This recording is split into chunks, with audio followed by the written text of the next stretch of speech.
Hello and welcome back to the Wellness Check. Today's topic is on shame, one of the deepest of all human emotions that we can experience. In my opinion, the top two biggest emotions that hit us as human beings the hardest are shame and grief. I'll save grief for another video, but today is about shame. Where does it come from? Why do we experience it? What can we do about it? Is shame the same as guilt? I'm sure you've heard that comparison too. Shame is not the same as guilt, and I'll get into that in a little bit as well. But let's stick to shame. What is it and where does it come from? By and large, shame tends to come from earlier on in life. Not every time does shame come out of childhood experiences, but oftentimes it does when we have a very susceptible identity and we rely on caregivers to keep us safe and then have a predictable environment. So a lot in the therapy world, as far as trauma therapy, trauma-informed therapists go, we hear a lot about shame originating from childhood. This can be from the way a caregiver took care of someone. Maybe there was a neglectful attitude towards the child. If there was inconsistency or unpredictability within the home, a child doesn't know what to predict. Is mom and dad or mom going to be in a good mood or a bad mood? Or is it safe to share how I feel? Is it not safe to share how I feel? Seeing how my sibling expresses his or her emotions. I know I can't do that. I don't want that kind of punishment. Whatever those childhood unmet needs might be. Were we seen? Were we heard? Were we loved? Were we validated? Were we hugged? Were we encouraged? Was it safe to share our emotions? Those are the starting points of where shame can actually originate. And they tend to embed into one's identity. And as they grow and as they develop, it impacts many parts of their lives. It impacts their self-esteem, first and foremost, self-esteem and self-worth, but also how they view the world.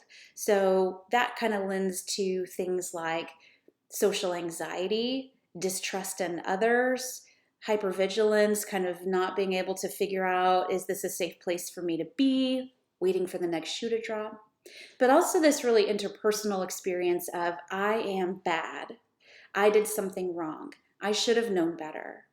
This is overwhelming. I'm too embarrassed, right? So someone that's dealing with a lot of shame tends to be kind of knitted up, if so to speak. They're just kind of closed up and hesitant or reserved in talking about vulnerable feelings or life experiences. So what can we do when it comes to shame and where it comes from, how people have treated us throughout our lifespan, not just in childhood, but how we come away from all of these experiences? What do we do? Well, therapy is obviously a really good way to start. In my opinion, it takes someone else to kind of lean on and to be able to learn how to safely open up in order to safely explore shame. Because shame is so overwhelming and shame convinces us of so many negative things about ourselves, it's almost impossible for someone to just do all of their shame work by themselves because there's not another perspective to bounce off of. So that's where it's helpful to go to a professional and sit with a professional and learn how to, at a very slow, appropriate, safe pace, begin to uncover the sources of one's shame. Where does this come from? What does it feel like in your body? What are the messages that it's giving to you in the world around you? These are the things that we begin to kind of detangle and sort through. It requires a lot of patience and compassion for therapists towards the client experiencing it, but even more importantly, to have the client learn how to be compassionate with themselves. Typically with a lot of shame, with a lot of shame comes a decreased self-worth and self-esteem. With decreased self-worth and self-esteem comes this challenge in being able to do nice things for themselves. Because the concept is, I'm not worth love. I'm not worth kindness. I'm not worth safety. I'm not worth these things, so I'm not going to do nice things for myself. I'm not going to engage in self-care. I'm not going to try and talk to my friend about this. This is how shame impacts our environment and our relationships. So it takes a lot of gentleness and a lot of compassion to say, look, there are safe people in this world. Who are they? Where can we find them? If it's here in this office with me, just start here. Not everybody needs to know your story. Not everybody deserves to hear your story. So how can we find safety in this world so that we can start to share our story, and in sharing the story, begin and keep momentum behind our healing journey? If someone who has experienced a lot of shame can learn to turn compassion inward, that is a huge feat.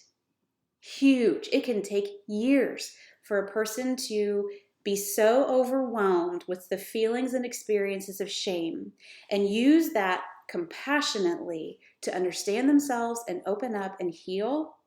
It's literally life-saving, and it's not as easy as it sounds. Shame, where you see shame, you often see a lack of vulnerability. In fact, if I use the V word, vulnerability, in my office, many people cringe. They don't even like it. They don't even want to approach it, because every time they have, it has bit them, it has run them over, and it has caused more harm, either for themselves or for the relationships at hand. So it's really about how has shame not only impacted your own interpersonal experience, just in your own body, mind, and soul, but also what does it mean to be who you want to be in this world? What would change about you? What would change about your relationships? You see where I'm going with this? It can kind of get existential, which is also kind of, can't, for some people, be a scary place to have discussion. With shame, we also want to know what the next step is. I have to know what the next step is. I just can't step out into the unknown here. I need to know.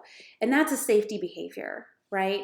So with shame, there's a lot of safety behaviors. I have to know what's coming next. I need my life to be as predictable as possible. So I pull back and I make things as regimented and routine as I possibly can. Healing requires us to flex on that a little bit, or a lot of it, which feels scary. How are we going to take away someone's safety mechanisms in order for them to feel safer? It doesn't seem logical in the beginning until you begin to detangle and uncomb and understand and explore and very gently press on these boundaries that the person has made for safety out of shame, if that makes sense. It's complicated. It's complex. It is the most amazing work to do, to be able to help someone who has been so constricted with shame to be able to finally begin to open up. And you can see their self-esteem beginning to blossom. You can see their self-worth starting to rise. They're sitting up higher in their chair. Their voice becomes louder. Their boundaries become more apparent. Those are the visible, measurable, tangible changes that we see when someone is able to work through something as deep and painful as shame. Shame convinces us of myths and truths that aren't really truths. If we don't work through our shame, we might forever believe things about ourselves and the world around us that aren't true. We might be holding on to the lifesaver, the raft in the middle of the storm in the ocean, too tight for too long, right? Maybe the storm isn't even around us anymore. We're just holding on. So let's learn through the healing journey of shame to say, okay, I can maybe let one pinky off this little lifesaver. I can let a couple fingers loose. And it should be a very slow, respectful, compassionate type of change. Shame tends to bind us to the trauma itself. It keeps us connected to the thing that is actually making us drown. So we learn to let go of shame. We learn to let go of the pain. We learn to let go of the experiences, work through them in a way that means something to the individual, and as a result, to feel very free, to be able to have space and imagination to create one's identity, maybe for the first time ever, of who am I? Who do I want to be? There's no ceiling anymore, right? The imagination can go bound. Who do I want to be? What does this look like? What do I want my relationships to be like? How do I want to feel inside my body? How do I want to respond to the world around me? These are the questions that you can then get to after you've done a lot of shame work and a lot of healing work through the shame. It's always worth it. Working through your shame is one of the toughest things that you might ever do in therapy because it's connected to so many parts of who we are, past, present, and future. But if you can stick with it, it is very, very worth it. Thank you for checking in with your wellness. And as always, have a great day. I'll see you soon.